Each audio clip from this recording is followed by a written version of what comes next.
ఓం నమో భగవతే వాసుదేవాయ. భగవద్బంధువులందరికీ పద్మిని ఏకాదశి శుభాకాంక్షలు. హిందూ సనాతన ధర్మంలో ఏకాదశి తిథికి ఎంతో విశిష్టత ఉంది. అయితే సాధారణంగా ఏడాదికి 24 ఏకాదశులు వస్తాయి.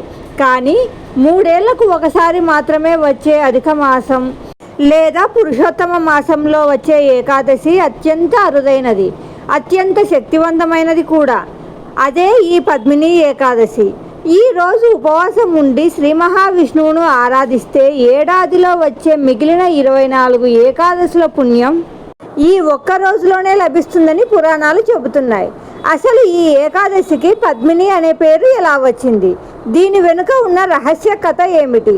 ఈ రోజున ఎలాంటి దానాలు చేయాలి, పొరపాటున కూడా చేయకూడదని పనులేమిటి అనే పూర్తి వివరాలు ఈ వీడియోలో తెలుసుకుందాం. వీడియోని ఎక్కడా స్కిప్ చేయకుండా చివరి వరకు చూడండి. పూర్వం త్రేతాయుగంలో మాహిష్మతి అనే నగరాన్ని కృతవీర్యుడు అనే రాచరికపు వంశపు రాజు పరిపాలించేవాడు. ఆయనకు 1000 మంది భార్యలు ఉన్నప్పటికీ సంతానం మాత్రం కలగలేదు. సంతాన ప్రాప్తి కోసం ఆ రాజు ఎన్నో పూజలు, యజ్ఞయాగాలు, వ్రతాలు చేసినా ఫలితం లేకపోయింది. దాంతో తీవ్ర మనోవేదనకు గురైన రాజు రాజ్యభారాన్ని మంత్రులకు అప్పగించి తన పెద్ద భార్య అయిన పద్మినితో కలిసి గంధమాదాన పర్వతంపై ఘోరమైన తపస్సు ప్రారంభించాడు. 100 సంవత్సరాలు గడిచినా విష్ణుమూర్తి సాక్షాత్కరించలేదు.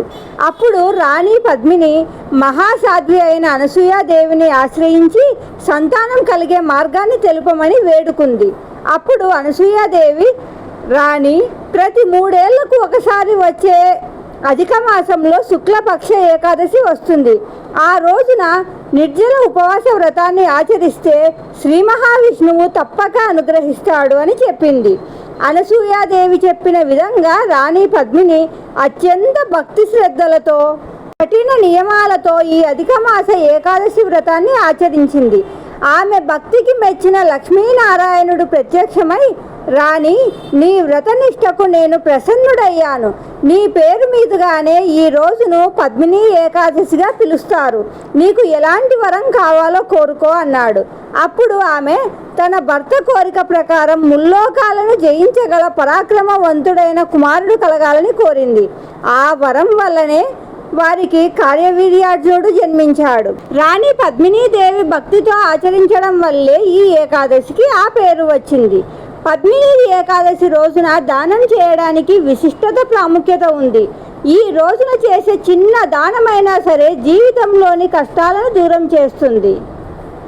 ఈరోజు జాతకంలో గురుదోషాలు తొలగి కెరియర్లో అడ్డంకులు తొలగడానికి పేదలకు లేదా బ్రాహ్మణులకు పసుపు రంగు వస్త్రాలు, పండ్లు దానం చేయాలి. ఈ రోజు ఆకలితో ఉన్నవారికి అన్నదానం చేయడం లేదా బియ్యము, గోధుమలు దానం చేయడం వల్ల పితృదోషాలు తొలగిపోతాయి. ఆకుపచ్చని కీరా దోసకాయలను లేదా కాలానుగుణంగా దొరికే పండ్లను దానం చేయడం వల్ల ఆర్థిక స్థిరత్వం లభిస్తుంది. ఈ రోజు సాయంత్రం తులసికోట వద్ద నెయ్యి దీపం వెలిగించి 7 ప్రదక్షిణలు చేయడం వల్ల లక్ష్మీదేవి అనుగ్రహం లభిస్తుంది. ఏకాదశి వ్రతం చేసేవారు పూజా నియమాలతో పాటు కొన్ని పనులకు ఖచ్చితంగా దూరం ఉండాలి. లేదంటే వ్రతభంగం కలిగి దోషం చుట్టుకుంటుంది.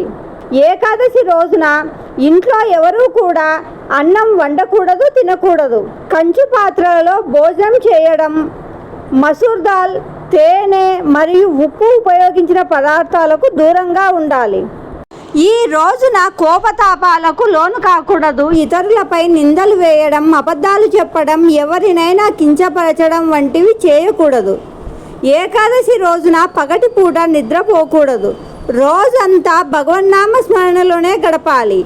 మిత్రులారా, ఈ పవిత్రమైన రోజున ఓం నమో భగవతే వాసుదేవాయ అనే మహామంత్రాన్ని జపిస్తూ శ్రీ మహావిష్ణువును ఆరాధించి ఆ స్వామి కటాక్షాన్ని పొందండి. ఈ వీడియో మీకు నచ్చితే వీడియోని లైక్ చేసి షేర్ చేయండి. మరిన్ని ఆధ్యాత్మిక విశేషాల కోసం మన ఛానల్ని సబ్స్క్రైబ్ చేసుకోండి. ఓం నమో భగవతే వాసుదేవాయ. సర్వే జనా సుఖినో భవంతు.